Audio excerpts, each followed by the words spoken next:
Welcome to Ready to Mosh, a podcast all about rock, metal and alternative music. I'm Kev P. And I'm Gem G. Each episode will bring you the latest news, talk about new releases, and review gigs and festivals that we've been to. There'll be a smattering of guest interviews and a lot of random chat. As well as the podcast, you can also find us on Twitter and Instagram. Just search at Ready to Moshcast. Hello, and welcome to episode 52 of Ready to Mosh. Hello? You alright? No. You? No. Well, we're still struck down. Well, kind of recovering. Yes. Following on from last week's episode where I touched some wood and hoped I wouldn't get infected. I'm now infected, but on the way out. Yeah, sorry about that. Yeah, the only bonus has been we've not actually missed anything gig-wise. No, we've not missed time. any gigs. No, we didn't have anything in, did we? No, we're pretty much actual clear now. We just don't really sound it. Don't sound it and still feel a bit shitty, but... Yeah, as you do. If you've had it, you know, it lingers. Yeah. Anywho, shall we crack on with the news? Let's do it. So, first one I've got, first thing. Blaze Bayley has sadly had a heart attack in his home. I think it was last week now. Obviously, his tour dates for later in the year have been cancelled, but just wanted to wish him well. Yeah. So, first thing for me is that basically my wet dream of a gig stroke festival has been announced. You've got a Friday night of Guns N' Roses and Iron Maiden, a Saturday night of AC/DC and Ozzy Osbourne, and a Sunday night of Metallica and Tool.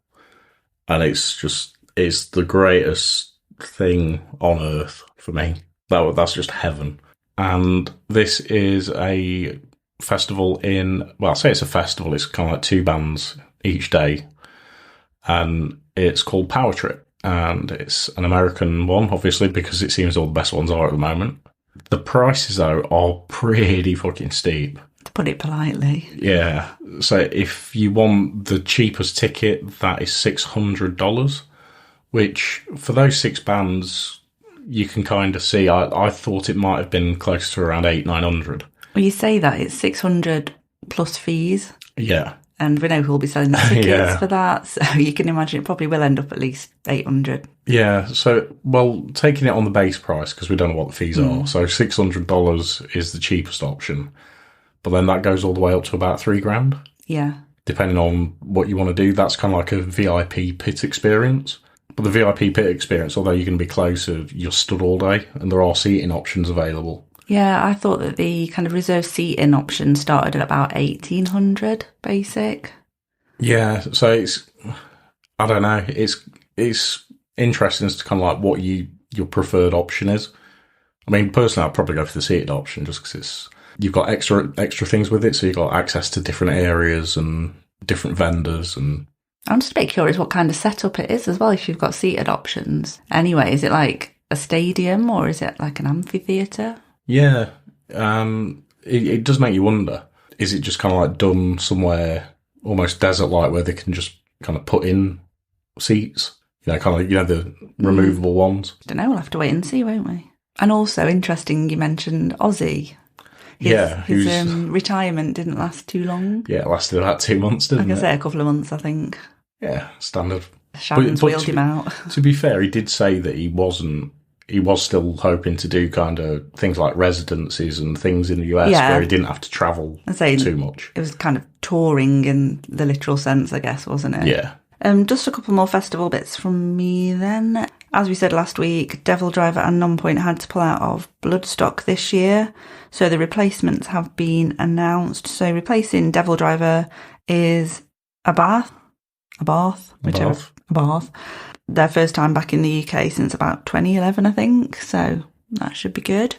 And then Bosk have been moved up the bill on the Sophie stage, and being brought in as an addition lower down are Pest Control. Be interesting to see if there's any more pullouts of Bloodstock, because there was quite a lot last year.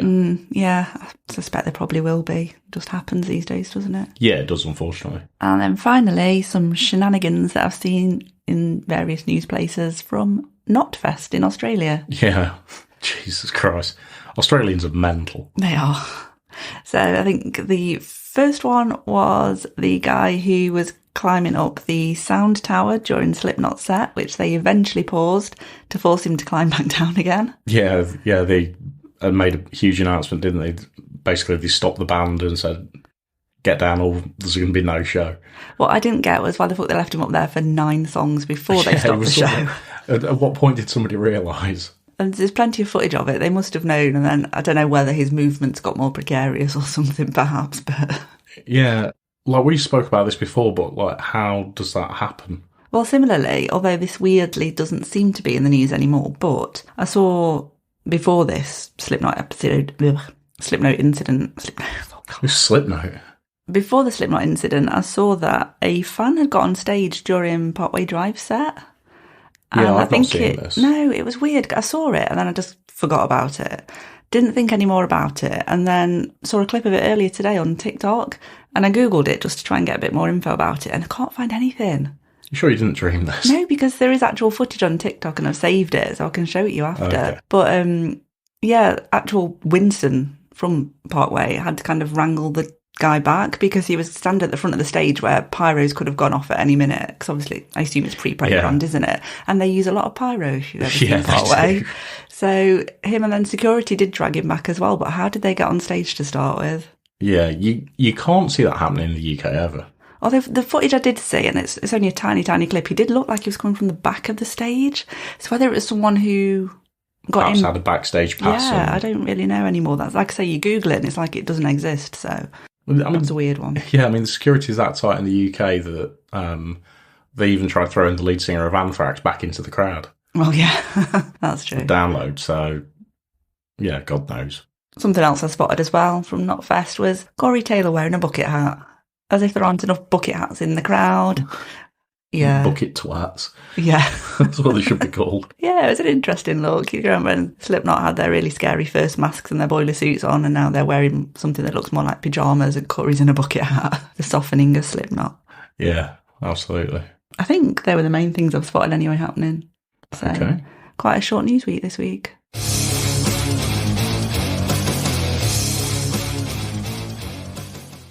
Right, album review time, and this week it's the new album from August Burns Red, and it's called Death Below. Their 10th studio album. Yeah, 12 tracks long, I think this is. It's about 53 minutes. Roughly, yeah. We'll crack off. That's a place in Poland. We won't go there, we'll just crack on. Yeah. So track 1, Premonition, is a melodic opener, I guess, a melodic introduction. Yeah, it's a good combo of kind of melody and heavy vocals once it gets going. Yeah, really strong opener, I thought. Yeah, I thought it was quite interesting as well. It's quite poetic. It's almost spoken word, isn't it? Yeah. Rather than singing, and just kind of builds up hauntingly straight into the first track. Or the first full track, rather. Yeah. Which is full. It's 8 minutes, nearly. Yeah, so track 2's The Cleansing. And I'm with you on that. I don't think it needs to be 8 minutes. It's one of those that we've said about other albums recently. It could almost be maybe 2 tracks. Yeah, I mean, 5.5 minutes, and I thought that would have been the perfect finish to it. I don't think it needed an extra 2 minutes. I mean, there are some really good points to it, though, like the brutal vocals in this, and some really powerful, kind of clean guitar solos. Yeah. And the chorus is, really, really catchy. And it's probably my favourite track on the album, I think. Yeah, I do really like it. I don't know if it's my favourite, but it's a good one. Yeah, I've pretty much thought everything you've already said about it, really. But yeah, it kind of fades out softer a couple of times, so you think it's done, and then it kicks back in, and it's nice that it does, but does it need to? Yeah, that is the problem I've got with it. Yeah, track 3 is Ancestry.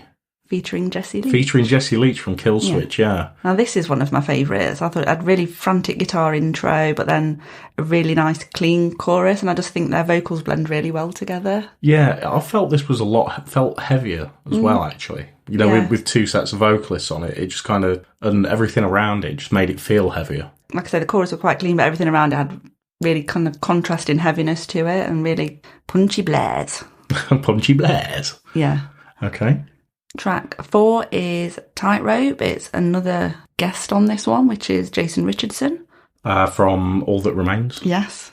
Yeah, for anybody who wasn't sure. Sorry, I didn't think to say that. Yeah, another blast beat chug fest with some awesome solos. Yeah, it blends nicely into this one, actually, from the last track. And again, and with Jason on this one, it offers kind of a different dynamic. And one that they've not had on the, the other tracks is something, again, it's a very different kind of style. And it really starts to feel fast and heavy and just kind of like it's really going to kick off at any point. Yeah. Yeah, I thought it was really kind of aggressive and relentless, but in a good way. Yeah. Obviously. Yeah, and then we move on to track 5, which is Fool's Gold in the Bear Trap. This was another of my favourites. Oh, okay. Yeah, I thought this was an interesting kind of midpoint track because it's got a very light, sort of melodic, slow pace to it. It's just guttural screams all the way through. Yeah, it builds up really melodically. Yeah. Up to about a minute and a half, I think. Yeah. And then really kicks in. And it's like having your hair stroked and then being kicked in the nose. Fair enough. I'm taking inspiration from some of your analogies. And quite bleak as well, I thought, at times, but I like that. Track 6 is Backfire. This is another aggressive one, really. I thought the chorus was almost a bit power metal-y as well with this. Yeah, I thought this was sludgy. Gnarly was what I got. Sludgy and gnarly. Yeah, it sets kind of quite a dark, moody atmosphere to this one. Yeah. And yeah, I just thought the guitar and the drums and the pace of it just had almost like a sludge kind of sound to it. Yeah. Again, a very different tempo to the other stuff. I agree with that. Track 7 is Revival.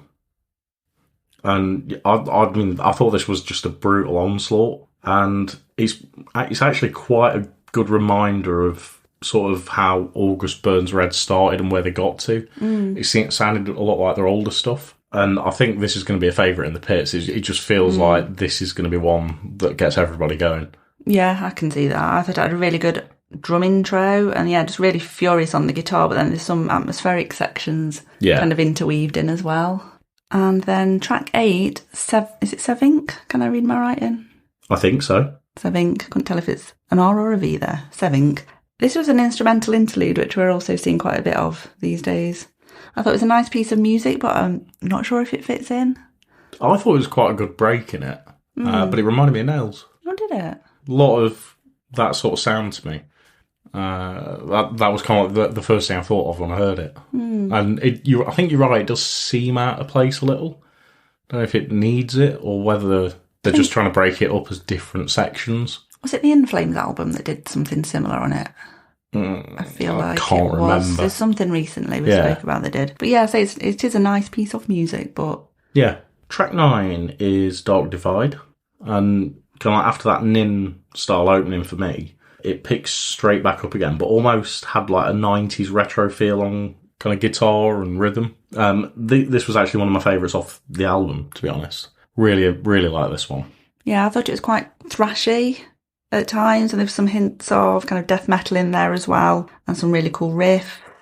I really like the solo as it fades out as well on this one. Yeah. Number 10 is Deadbolt. I thought this was a slower, more chuggy one, quite haunting on the melody. Yeah.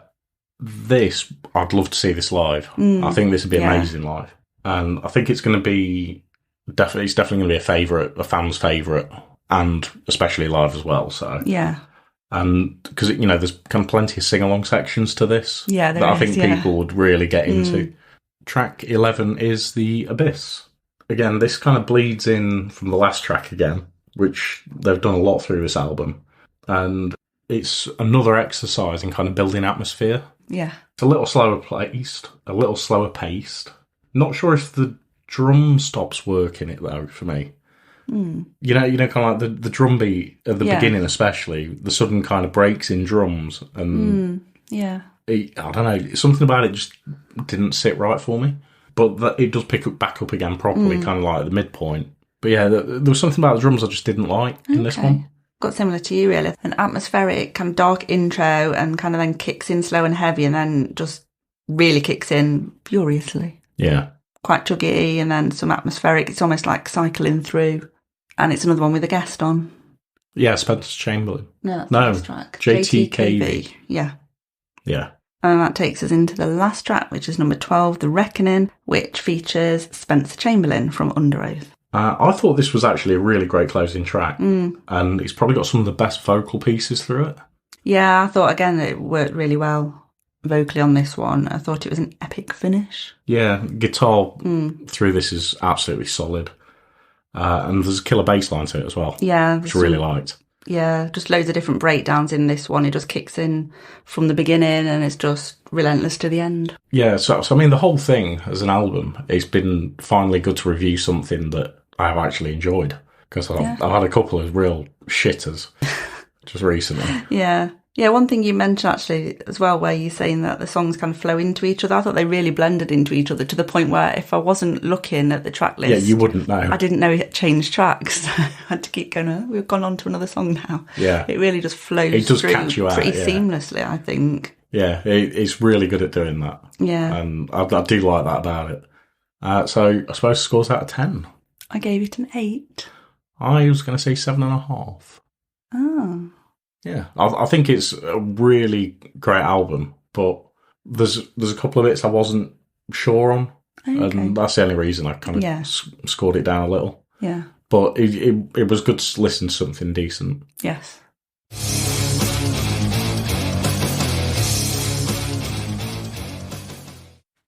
Right, the main event this week then, as you will have gathered from the title, is the band Placebo.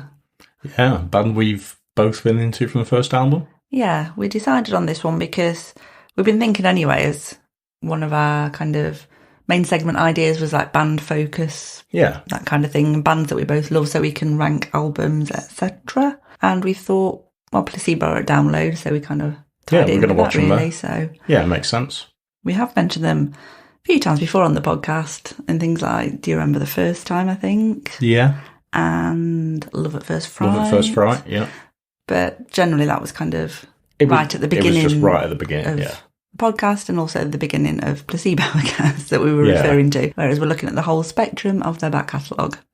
Yeah. So what we are going to do is we've both gone away and ranked their 8 studio albums, 1 to 8. Yeah, so we're not including the covers album, any greatest hits, all the B-sides. I think we've done a couple of B-side albums. No, I think possibly just mention the covers album towards the end. Some tracks off there we've picked out.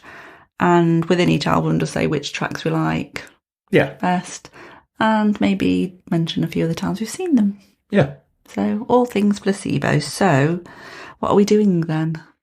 Are we going to say who we've called number 8? Who we've called? No, I thought we'd do that at the end. Okay. Let's have a quick discussion about each album. Okay. And the songs off it, and then we rank it. Yeah, I've just realised I never actually finished ranking mine. Oh. Pause.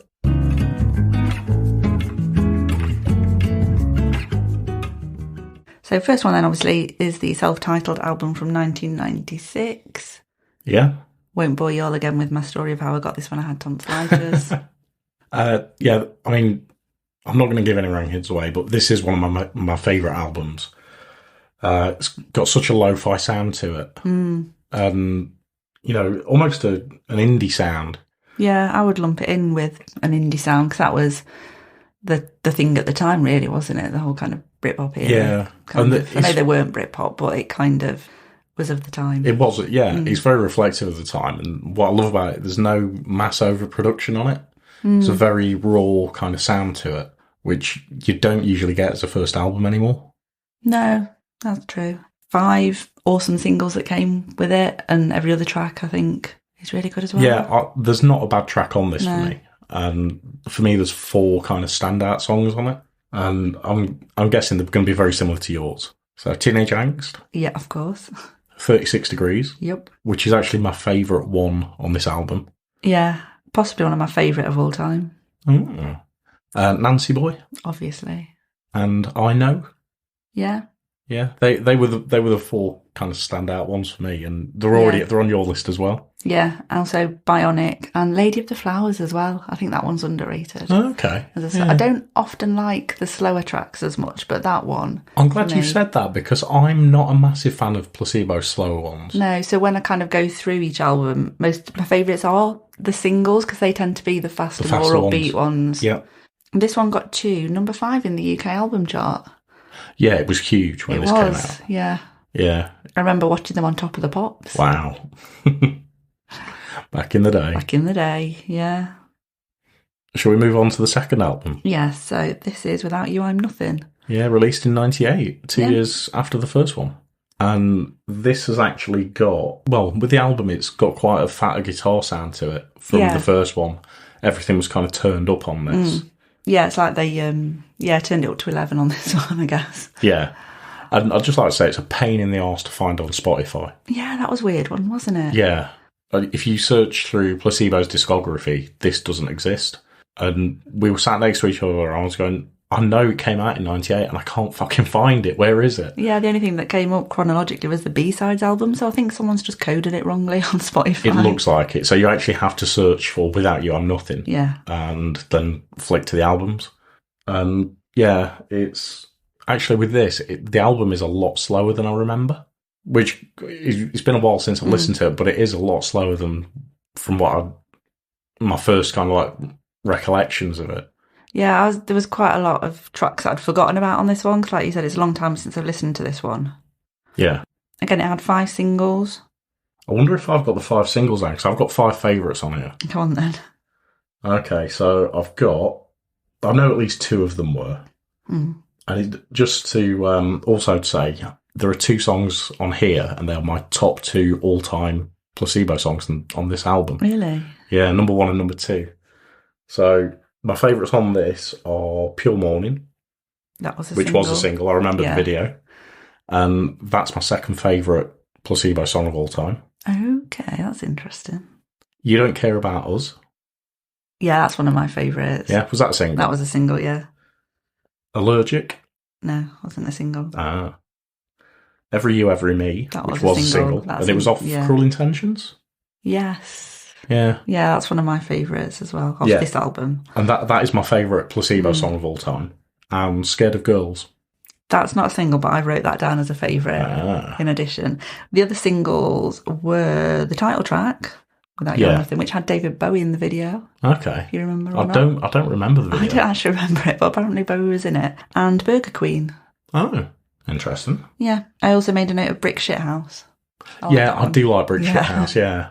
I think actually what made it harder for me through all of these was finding what not to write down that I love so much. Same. If you can see my scribbles, there are a lot.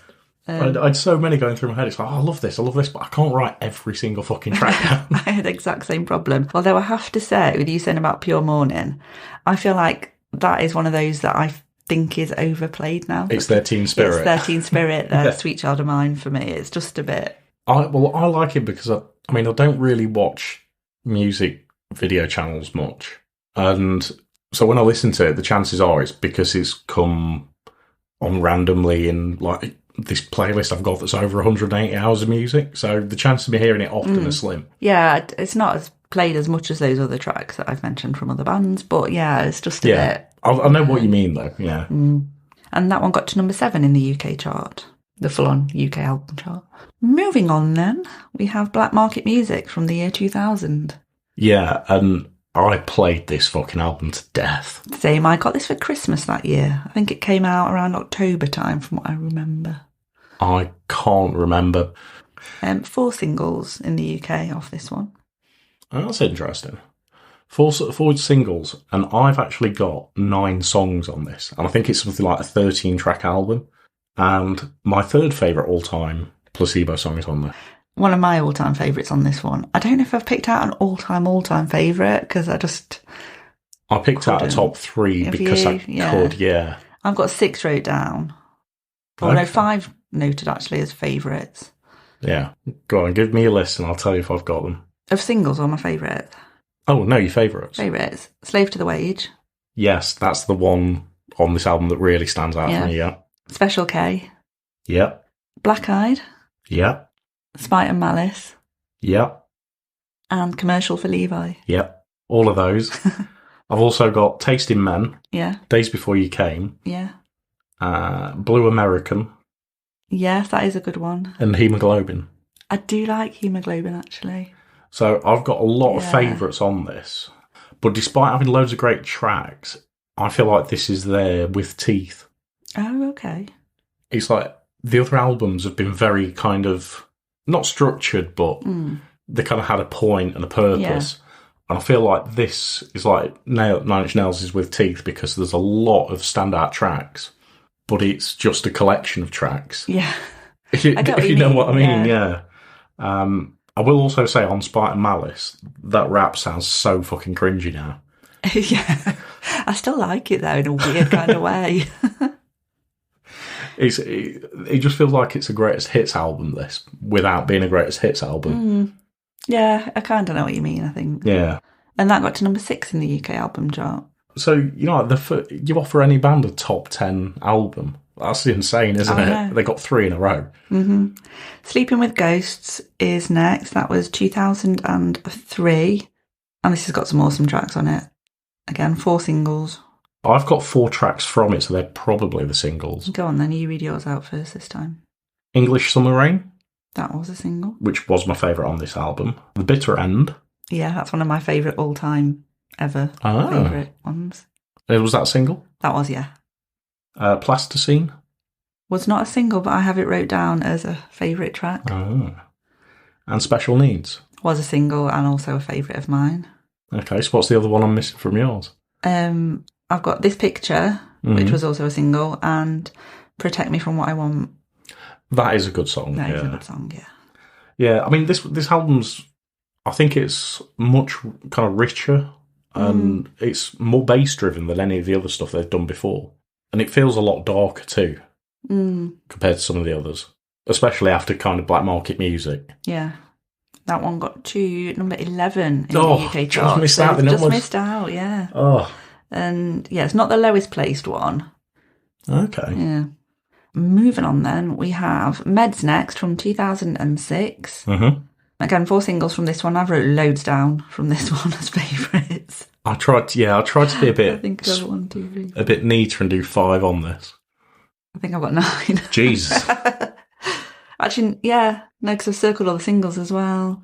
Ah, okay. Well, one of the things about this, I think this is actually what the most mature album they'd released at this point. It felt like a grown-up album. Yeah. And I completely forgot the Michael Stipe's on it as well. Yeah, I had as well. And as soon as it came on, I was like, oh shit, yeah. I remember this. I know, it's weird how you forget completely obvious facts. Yeah. When you don't listen to something for a while. Go on, give me your 9. My 9, okay. So I'll start with the singles. Because I Want You. Okay, yeah.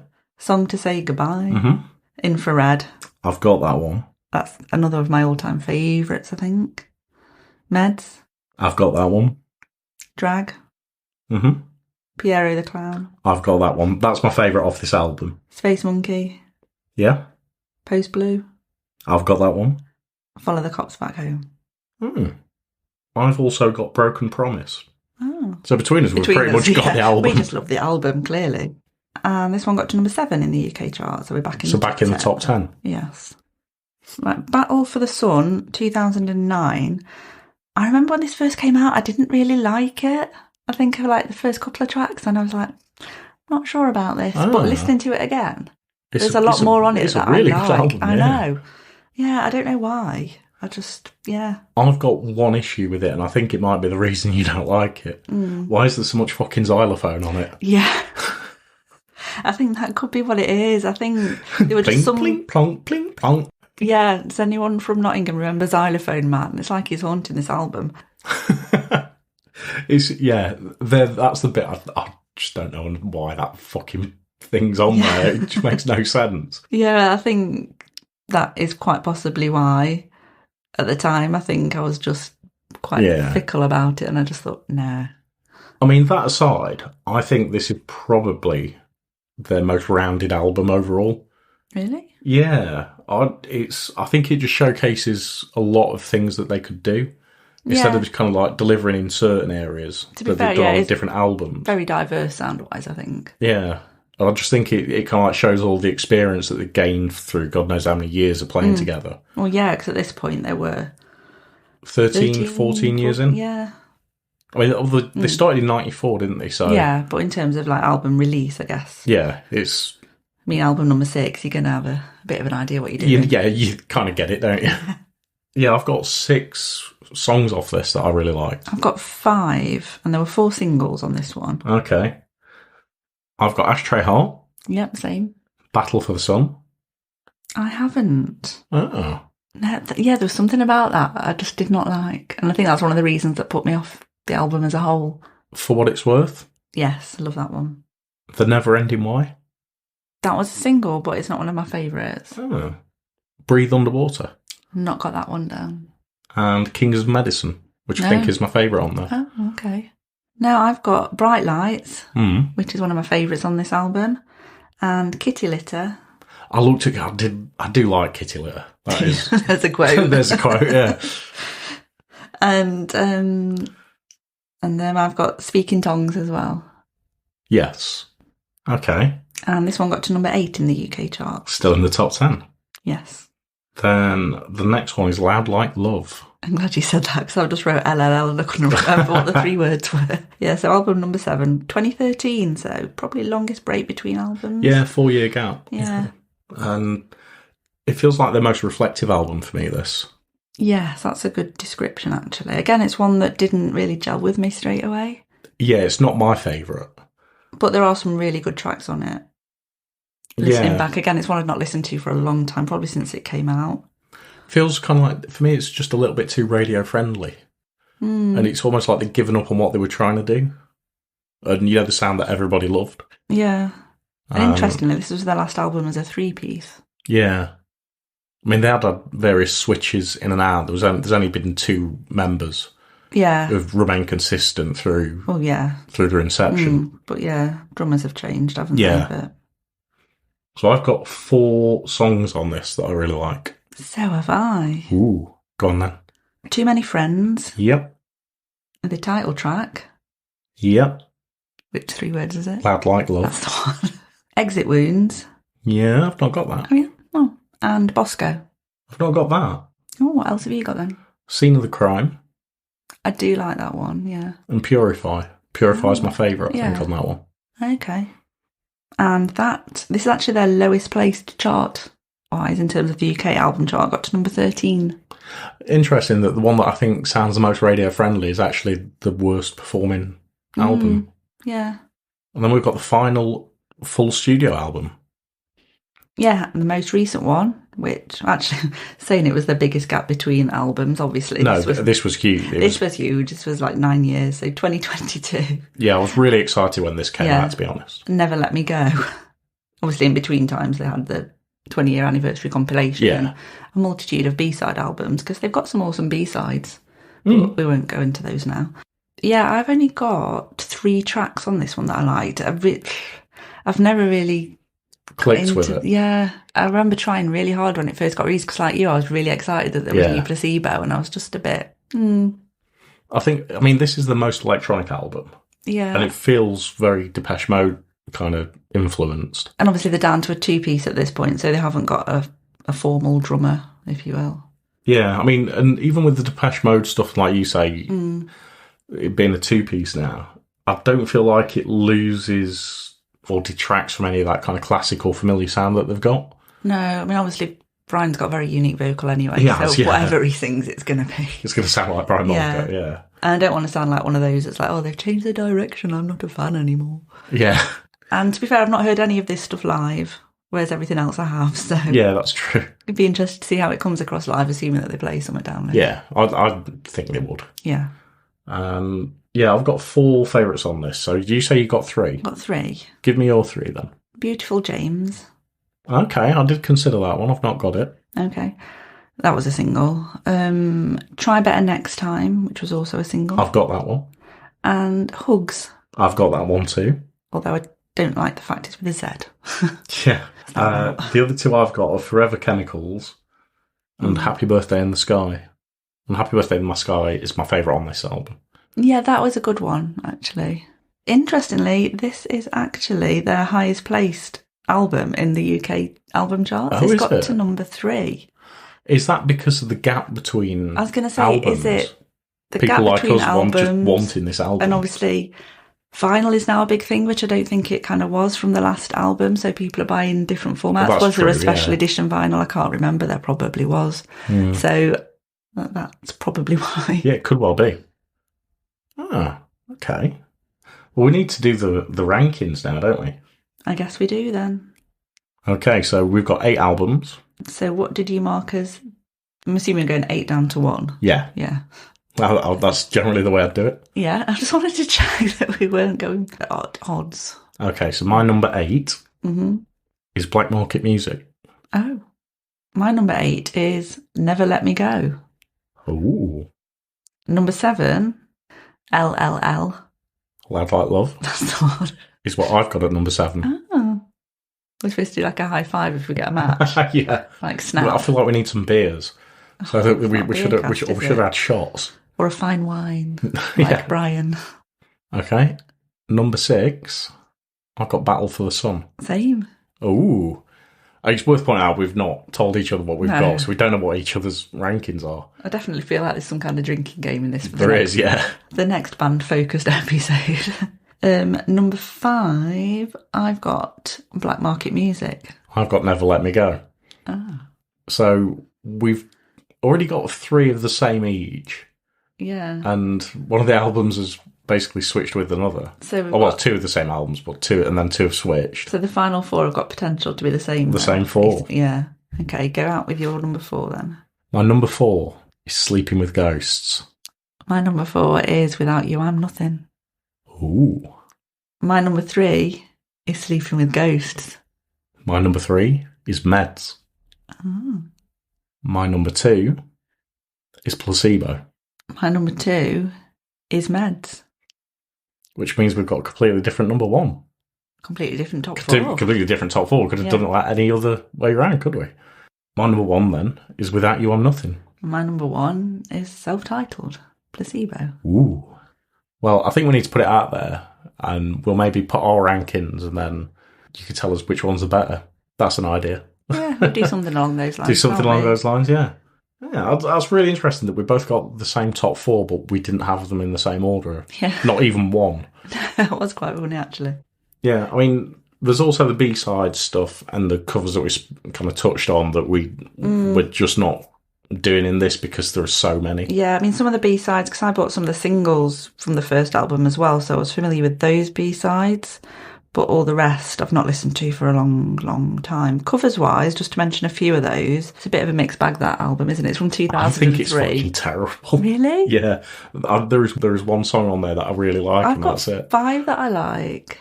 What's it going to be? Big Mouth Strikes Again? Yeah, that was one of the singles from either Nancy Boy or Bruise Pristine. Yeah. Running Up That Hill? I really like that version. Yeah. And it was the last song we saw them play live last time we saw them, so bit of sentiment in that one. What's the last track? Is it called Jane? I don't know that one as well. Can't remember it. Well, the other ones you like on there? Where Is My Mind? Oh, that was the other one. Yeah, it's the Pixies cover, isn't it? Yeah. Hate that. Really? Yeah, I love the Pixies cover. I love the Pixies version. I remember them when I saw them in about 2008 or 9, I think. They played that live. I think they finished with it and it came across really well live. I think the problem I've got with it and all of the covers is that when I hear a cover, I want it to be done their way. Whereas I feel like these are just a replica of what the originals are. They are very, and part of me thinks, well, why did you What's do the it? What's the point? point? But anyway, 20th Century Boy, I think that's an all right one. Yeah, but again, he there's parts where he sounds like Mark Bolan anyway. True. So it doesn't really do anything. Fair enough. And we've got to give a mention to Daddy Cool because that's just so Which fucking random. Which is the only one I like, but it sounds different to what the original sounds like. I remember the first time I heard it, I hated it, didn't I? Yeah. But it's grown on me. I love it. I think it's great. In a humorous kind of way. I quite like it. Live-wise, I think I've seen them 4 times so far. I've seen them at least 3, I think. There may be more. I genuinely just can't remember, but I know it's at least 3. So download will be at least 4. Yeah, I've definitely seen them once in Rock City, possibly twice. That's the one I can't remember. Yeah, I've seen them twice in Rock City. Leeds Arena. Yeah, which was the last time we saw them. Which is the last time we saw them. 20-year anniversary tour. And I saw them in Nottingham Arena, which I think was about 08 or 09. Yeah. And I was supposed to see them in 1999. I can't remember if I've told this tale before, at V99 Festival, if anyone remembers V-Fest. I can't remember this. You're not? No. Yeah, they were supposed No, to I remember be, the festival, yeah. but I mean, I don't remember you. They were supposed to be on the main stage, either sub-headlining or sub-headlining, and Brian wasn't very well, and they pulled out last minute and got replaced by Cooler Shaker. No, I don't mind Cooler Shaker, but it's not a placebo replacement. No, and bearing in mind they were one of the bands that I really, really, really wanted to see because I'd not seen them at that point. I was quite upset. Yeah, I imagine you were. Although I did get to see James Brown that day as well, which is really random. Did he feel good? I believe so. Anyway, that was a little aside of the times that didn't happen, Yeah. I guess. And yeah, hopefully seeing them at Download. Hopefully. They'll definitely kind of be one of the bands that I'm really up for watching, so Yeah. we'll probably end up watching that together. I imagine we will, yeah. No, say that, you never know. You never know, do you? Two other bits I was just going to say. First one is, just re-listening to the albums again over the last couple of days has made me appreciate more what an awesome lyricist Brian is. Mm? You know, sometimes you don't just realise, forget, you just listen to the music and it kind of washes over you. Yeah, I know what you mean. The same thing happened to me with Black Sabbath for years. And it's not until you hear different versions of the songs that you go, actually, shit, these are really good lyrics. And I think because I was listening through headphones as well the last couple of days as well, you really get more emphasis on it, don't you? Yeah. So shout out to Brian for that. And also just how scary it is that we saw them on their 20-year anniversary and that was over 6 years ago now. Oh, Christ, They're nearly on their 30-year anniversary. Yeah, that's bad. Yeah. I think that's all we've got to say. Well, hope you enjoyed that episode. Thank you very much for listening. And as always, we are on Twitter and Instagram at Ready to Mosh Cast. And we're also on Facebook, YouTube, TikTok at Ready to Mosh. So give us a like, share, follow, 5 stars on whichever platform you're listening to. Leave us a nice review. I would.